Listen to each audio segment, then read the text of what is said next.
Welcome to Executive Education in Sustainable Fashion. Today we're talking to one of the leading global authorities on sustainable fashion, Dr. Timo Rissanen.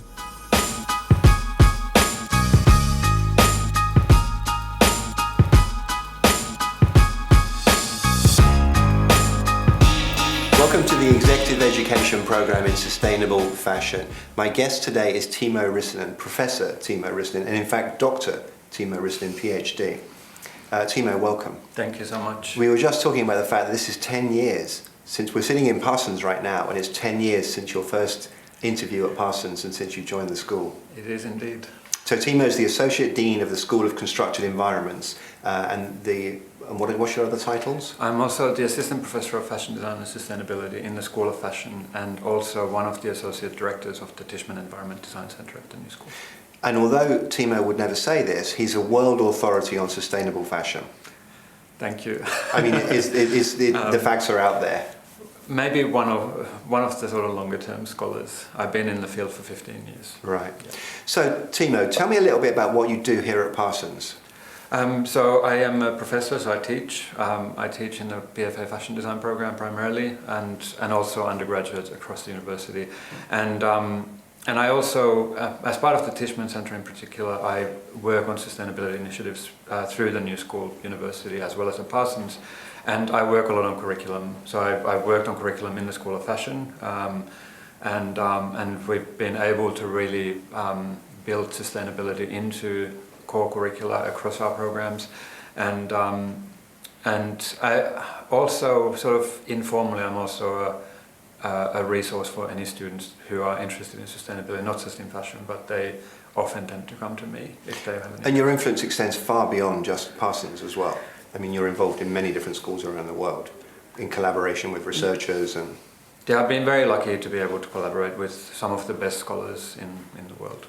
I think we should, just for a moment, explain what working at Parsons means, because Parsons is a very well-known school with 5,000 students, and certainly 10 years ago when you joined, sustainability was an option, and it was an idea that some students embraced. Now it's a requirement. Yeah. And the reason that's important is that Parsons turns out people that go on to run big companies.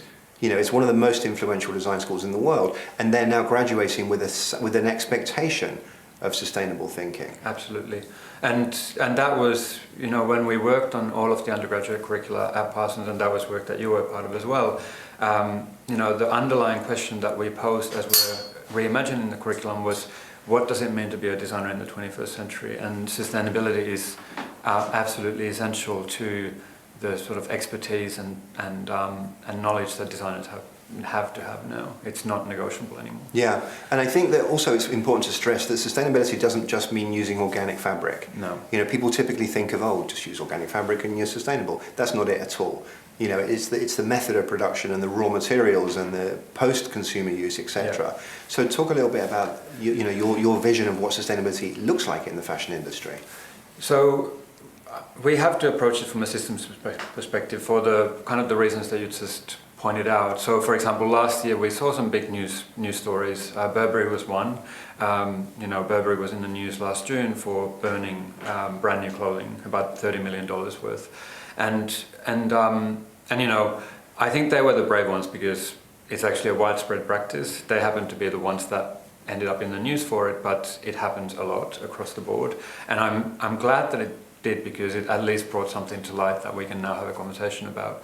But going back to your point about organic cotton, some of those things that they were burning might have been organic cotton, and that's when it's like, yeah, what's the good in that? Well, I remember you made a comment a few years ago that stuck with me. We were talking about organic t-shirts, and you said, we don't really need landfill of organic t-shirts any more than we need it of non-organic t-shirts. Yeah, and so that points to the underlying system being wasteful in itself, and that to me is also inseparable from the economic system that we're in, that for the most part, I mean there are exceptions, but for the most part values profit and growth over anything else, and that's, I think, part of the reason why we end up with these excesses across the board. Another news story that was big almost exactly 12 months ago was H&M with their $4.3 billion worth of unsold inventory, and that, I think, is another, I mean, the economic system isn't the only cause, but I think it certainly plays a part in us arriving at this huge waste. And it's not just in fashion either. Amazon was caught destroying brand new goods in Germany last year, things like washing machines and dishwashers, like not just small things, but like white goods, brand new white goods being destroyed. And so I think we're I call this moment in time peak stuff.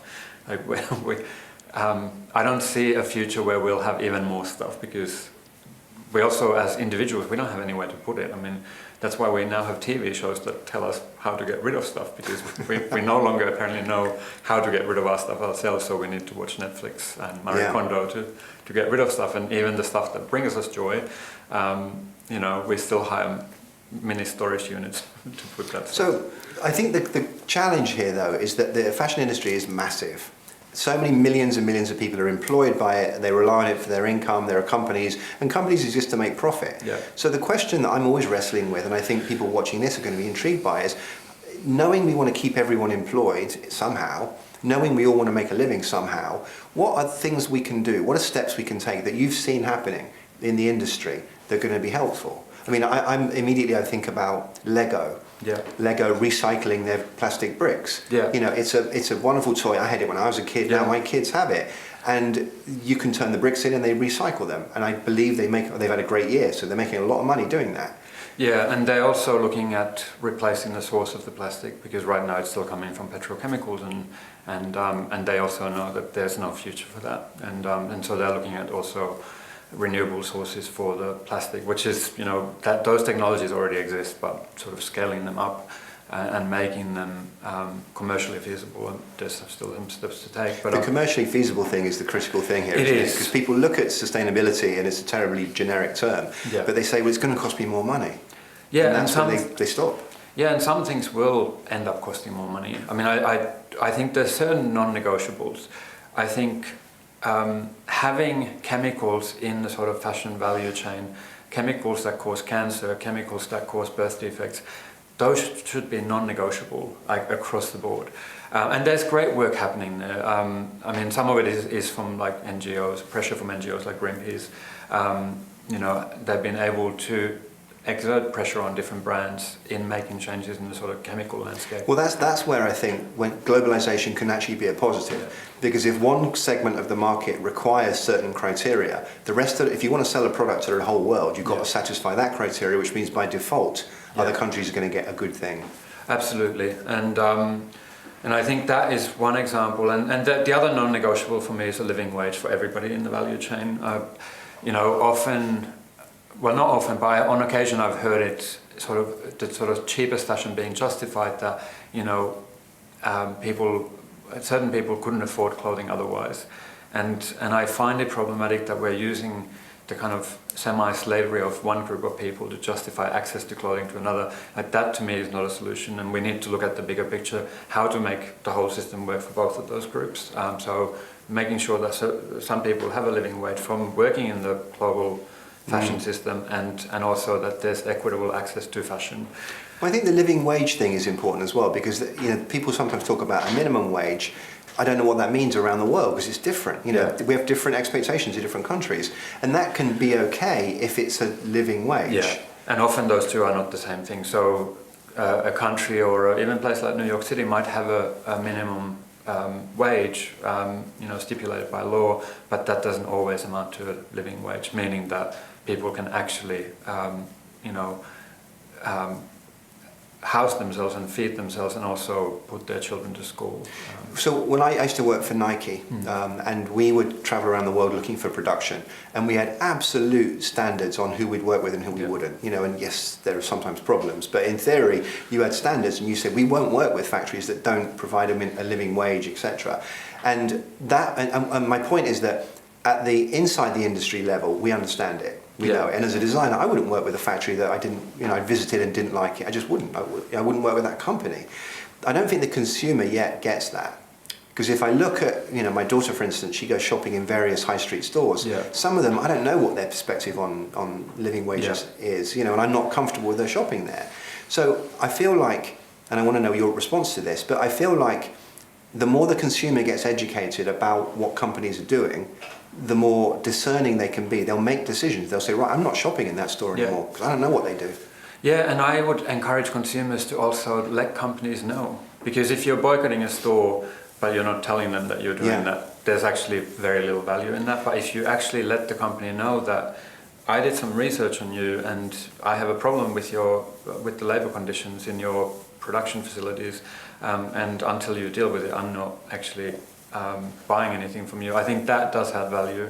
I've spoken with a few brands who've said that when they have had not just one consumer, but when they have a wave of consumers contacting them, they actually do react to it and respond to it. It is amazing. You hear this a lot, and I don't think it still resonates, but it's amazing the change you can make with a relatively small number of people. Because in the end, if you're the only one saying anything, then you're the only voice they hear. Yeah. And I remember reading a study that looked at kind of how change starts to happen, any kind of societal change, and it's actually a very small group. I think it was somewhere in the region of 5% of the population starts to do something, and you can start to drive real societal change. So I think I'm inspired by the possibilities in China, and this video is actually created in a large part for the Chinese industry, because so many of the companies there are very large and they're still founder run. Yeah. They don't have a huge board to satisfy, so they have a founder that can say, right, I'm going to do this now. Yeah. And I visited, again in my previous days with Nike and other companies, I visited factories where the founder still runs it. Yeah. And they said, I like looking after people. I like providing basketball courts and paid holiday and stuff like that. So that's what I do. And I find that very inspiring. And I think the more information that gets shared about that, the more the expectation is going to rise that companies should do it. Yeah, and I am, even though at times things get a bit overwhelming, I am still an optimist, and I do believe that most people are inherently good. And that's when when you have one-on-one conversations with people, you usually discover that. There are the exceptions, like I will name Martin Shkreli, the former pharmaceutical boss who put up the price of a particular the most hated man in America for a long time. Yeah. I think he's in prison now. Yes, he is. So, tax evasion or something. Yeah. So I think people like that are the exception. Most people are actually good and want to look after others as well. And the one thing that I do think that sort of societally we need to deal with, that we don't talk about enough, in my opinion, is greed. Because I think there is still a kind of even if we don't say it out loud, we seem to be okay with greed. And greed is a kind of a quality that we, I think, should be resisting more collectively. So here's an idea. What about if someone was greedy for good? Well, then I'd be all for it. As long as there was literally nobody, whether it's human life or other life, suffering unnecessarily from that. Right. But I absolutely do think that we need to amplify the good while we're also... Because that to me speaks to one of the biggest problems I see in sustainability, which is getting people to do anything. Yeah. Because we already know we're right. We know we've got to be sustainable. We know that global warming is a reality. It's happening. We know that sustainability is possible and profitable. Yeah. But people still are like, no, I'm fine. I'm doing what I'm doing. So what have you seen that encourages you? Examples of companies that see something and think, actually, this is the right thing to do, but also make more money doing it. There's many examples. One of the more inspiring ones, at least sort of conceptually, was the formation of the Sustainable Apparel Coalition, because that's where you had these really big brands who traditionally are competitors coming together and just having a shared conversation that, yes, we need to work together on this. And Nike was actually, the company that gave up their material sustainability index for everyone to use. Research that they'd done privately, and behind closed doors, they made that information available to all of the members. And it's those kinds of actions that I think make a huge difference, because actually knowledge, I think, is one of the key things, and it's also one of the issues that we need to solve, is who has access to knowledge. Yeah. Because there's those of us who think that everybody should have access to knowledge. I heard of a student shared with me yesterday that just because of a student project that they had worked on, they got a cease and desist letter from 2 companies. and to me, that's heartbreaking, because we should be encouraging innovation among our students. And this student had been asked to speak about their work at conferences and things, and these two companies saw that and told him to stop talking about it. Yeah, there's no underestimating corporate greed. No. But there are companies that are doing the right thing and doing really well at it. And I if there's any reason for this conversation, I want to inspire people to look for positive opportunities to run their business better, more efficiently, more profitably, more successfully by doing good. Yeah, and also, allowing yourself to screw some things up. I think H&M is a delightful example in that way, because they have been in this conversation for a long time now, like close to a decade of sustainability. And they've been able to do some real things inside of that conversation. And then they still, like the news story that I mentioned, they end up with $4.3 billion worth of unsold inventory. So they still have work to do as well. But nonetheless, they are doing it in a way that most other brands of their size aren't. And well, I've spent a lot of time with them, and they're open. They'll talk about it, and they'll sit on a panel where they're going to get ripped apart. They're like, we want to learn. If we did something wrong, we'll admit it, and we'll try and do better. And they're huge, and they're successful. Yeah, and so I think much as they're easy to criticize, and I do criticize them at times, I also do admire them, because it would have been very easy for them to also kind of just shut it all down and take it all behind closed doors after the sort of initial criticism. And yet they, like you just said, they're very open about the things that they do, and they do a lot more than they publicly say as well, because I know some of the people that have consulted with them, and I know that there's a lot of work happening behind the scenes that we'll learn about in coming years. Well, I think that's something that's really important to take away from this conversation. So for anyone that's watching that's involved in manufacturing or raw material production, H&M, when they get together with Zara and with Uniqlo and with Nike and Adidas and Walmart and the other big players, once they get together and they actually come to a decision, you're going to have to get with it. Yeah. You're not going to be able to sell to any of those at any level of the production chain if you're not doing the right thing. And I think being aware of what the right thing is, which means doing a bit of study and talking to people like you, and then changing your business to adapt to that, because there's no question it's coming in the future. Yeah. The question is, do you want to get left behind, or do you want to be still profitable? Yeah, and in my view, we have a clock ticking now. I mean, the IPCC report that came out in October of 2018 gave us 12 years to really radically act on climate change, and we are now at 11 years. And if we don't take that seriously, like, there won't be a fashion industry for us to care about in 20 years from now, because the potential negative implications will have impacts on, cotton farming, wool production, and all kinds of resources that the industry relies upon. And so we need to act, and I do think that there's never been a better time for really bold action. And one company that I really admire for that is Eileen Fisher, because in 2015 they basically published this, I think it was called Sustainability 2020 or something like that, but it was a 5-year plan. Like, they said, in 5 years we're going to be fully sustainable, without having a clear idea of how they were going to get there. But they just, and it was very much to do with the leader, with Eileen Fisher herself. And I do think that it takes bold leaders to drive that kind of change.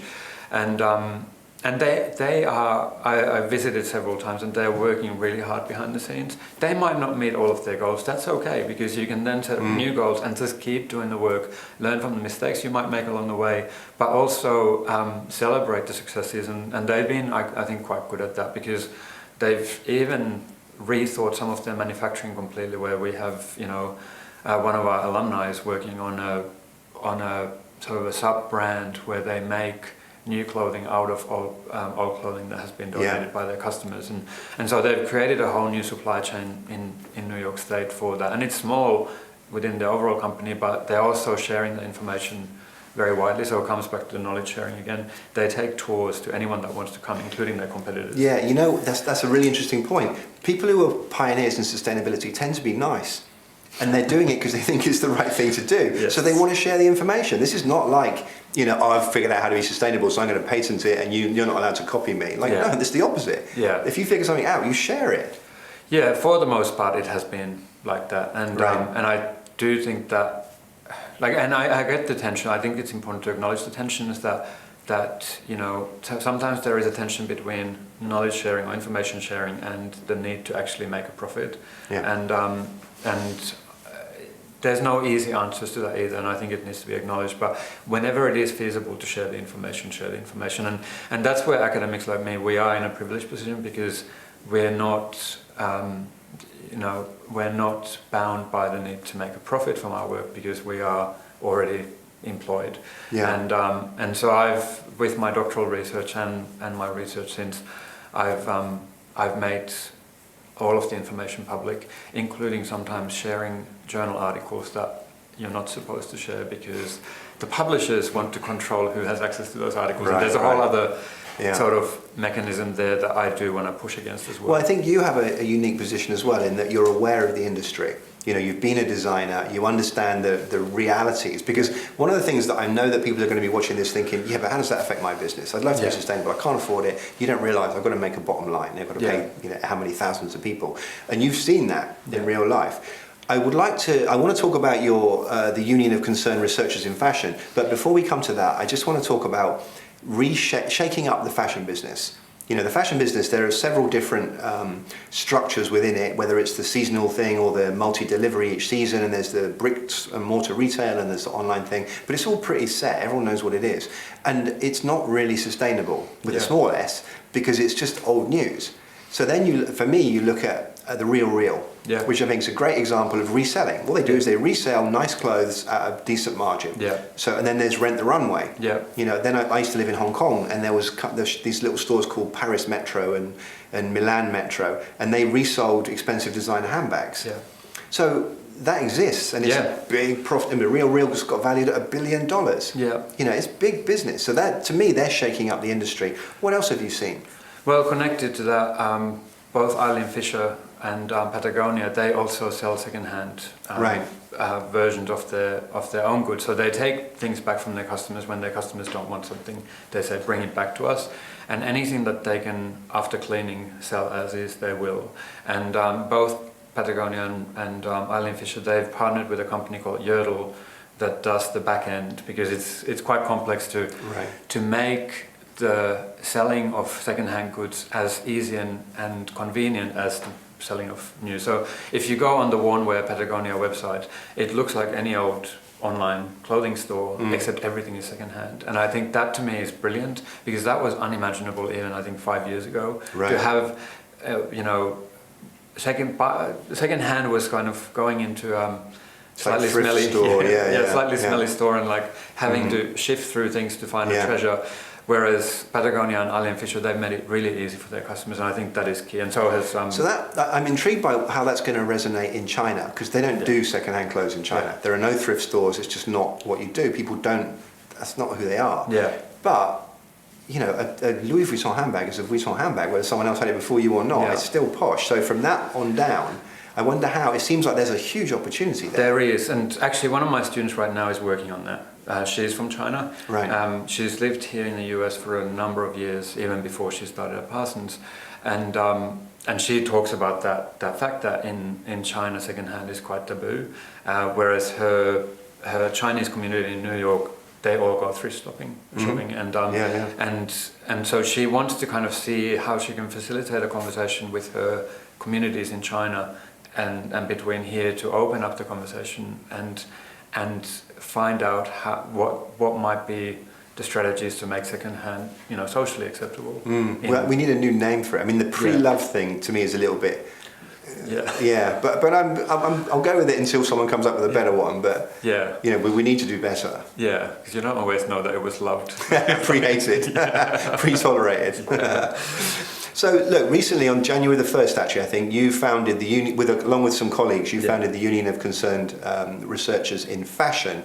Why did you do that, and what is it? So it started at a conference in London, at London College of Fashion in November 2018. Linda Gross was one of the keynote speakers, and she finished her keynote with a call to form a Union of Concerned Researchers in Fashion, modelled on the Union of Concerned Scientists, which was formed 50 years ago in response to the proliferation of nuclear weapons. There was a group of scientists who felt that their scientific work was being misused for purposes that they hadn't intended. And there were three of us in the audience at that conference who took Linda very literally. And we grouped immediately afterwards and said, yes, let's form this union. The other colleagues are Kate Fletcher, who's a professor at the Centre for Sustainable Fashion at London College of Fashion, and Matilda Tam, who's a professor at Goldsmiths College, also in the UK. And all three of them, Linda, Kate and Matilda, they have been in this research for much longer than me. Linda for 30 years, from when she was at Esprit. She was really the first mainstream designer to do a sustainable collection for Esprit back in '92, and Kate and Matilda have both been in the work for over 20 years. So what we want to be for the world is be a resource, but also we want to facilitate a kind of networking, because what we also saw at that conference in November was replication of already completed research. So we saw junior researchers doing work that we knew other people had done 10 years ago. And we don't have time for that anymore. Yeah. Like I said, the clock is ticking. We've got 11 years to figure stuff out, and we don't have time to have people do the same work more than once. And so we also want to be a resource in that way, and those of us who've been in this field a bit longer help the more junior researchers to find what has already been done. And also work with brands eventually to make sure that research is used in a productive way and not just sort of commodified and harnessed for, in some cases, very selfish purposes. So I know that there's a great appetite for free knowledge. Mm-hmm. And so, if I think about people that are watching this in China with maybe large industries, they're looking at that thinking, all right, so I see that sustainability is important for my bottom line because people are going to expect it. I really need some knowledge, and it sounds like what you're going to be researching, particularly where I love the idea of encouraging people to not repeat what's already been done. Yes. So if there's going to be a repository of knowledge that they can use to actually apply it, that's going to be wonderful. Yeah. So what should they do? I mean, how would they go about starting to learn from what you're doing and apply that? I mean, they could contact us. I mean, I will say that the union itself will not work as a consultancy. We were very clear that we wouldn't do that, but we can certainly point, brands and different people in the right directions, or what we feel is the right direction, because between the four of us and also between the 200 people who've signed the manifesto so far, there is an incredible body of knowledge that is represented by the 200 signatories, and it's starting to be a global network as well. I mean, we've had people from Nigeria, Tunisia, and Japan, Korea, Australia, New Zealand, and so forth, and a number of South American countries as well signed the manifesto, and that was our hope, to build this global network as well. And to be clear, this goes beyond just like what people think of as fashion. Yeah. It's into the supply chain and the raw materials, etc. Yeah, absolutely, across the board. So even between the four of us founders, our expertise is quite different. Linda has worked with the cotton industry in California for about 30 years, so she's extremely knowledgeable about the different issues with cotton production. Both Kate and Matilda are real systems thinkers, so they really think in big systems, and I have really robust design expertise on sort of what that work can look like on a very concrete level for a fashion designer. I think you've hit something very important there as well, which is designing systems. Because often sustainability is not about using organic, materials. It's about making a more sustainable system. Yeah. Creating less waste, which everyone wants to achieve. Yeah, and I even talk about the economic system as a design project. That we need to redesign the economic system. The economic system that we currently have is not something that came into existence with the universe after the Big Bang. We made it. There's parts of it that we didn't necessarily design by intention, but nonetheless it's something that humans created, and to me that's the good news, because we can also redesign it. I do think that we need a completely new conversation around economics, because we're still, I think in my view, our imagination is too limited by the binary that we always go to, which is capitalism versus socialism, and I think that's too narrow a frame to think about economics. I think we need we need a completely new language for economics. I think when you look at, one of the things that gives me a little bit of encouragement is Larry Fink, the head of BlackRock. So $3 trillion under advisement, in the biggest fund in the world. So in theory, the most powerful guy financially in the world. And he, for the last 2 years, he said to all of his people, if you're not addressing climate change, I will unseat you. Now, that may not affect the people that are watching this in terms of Chinese companies, but the biggest investor in the world has said we are addressing climate change. Therefore, it's got to be important. He may not care about it, but he knows it's important. Yeah. If I think about the people that are watching this, many of them may be first-generation entrepreneurs that have built big companies, and maybe the next generation, their children, are going to take over. Yeah. Certainly, I've come across many companies in China where they want their children to take over. They're the people we've got to help. The good news is many of them went to this school, Parsons, and they've learned about sustainability, and they've gone back with Mum, Dad, we've got to do something about this. Yeah. What have you seen that is giving you some sort of optimism, some sort of inspiration? Because, 11 years and it was all over. Yeah. I mean, for you and for me, I'm old, so 11 years I'll be fine. I think we're about the same. But actually, you just said what gives me optimism, which is the students. And Chinese students are now the largest group of international students that we have. And that wasn't the case 10 years ago. No, that's changed quite dramatically in the last 10 years. And to me, there's a huge opportunity there. And I'm constantly inspired by the conversations that I have with those students, like the one I just mentioned, who wants to look at the second-hand culture in China. 2 years ago, I had a student who very bluntly said, I want to make the Chinese fashion industry sustainable. And so that is the kind of underlying goal for all of the work that he does. He's still in New York, but I think he's eventually planning to move back to China and take the knowledge with him. Do you have people in China joined the union? There have been a few signatories. We could definitely do with more. And are there people over there that are doing good work that you're aware of? There are a few, and that's where we need to do research. I mean, this has been a very kind of grassroots effort. We emailed a couple of people and said, can you share this with a couple more? So I think we've had 2 small news articles written about us, which we're very grateful for, but we've really done very little outreach so far, and we got to 200, which was more than we expected. We thought that like 10 friends would sign it. Well, these are 200 very influential people. In an academic sense, yeah. But I also recognize that there is still a kind of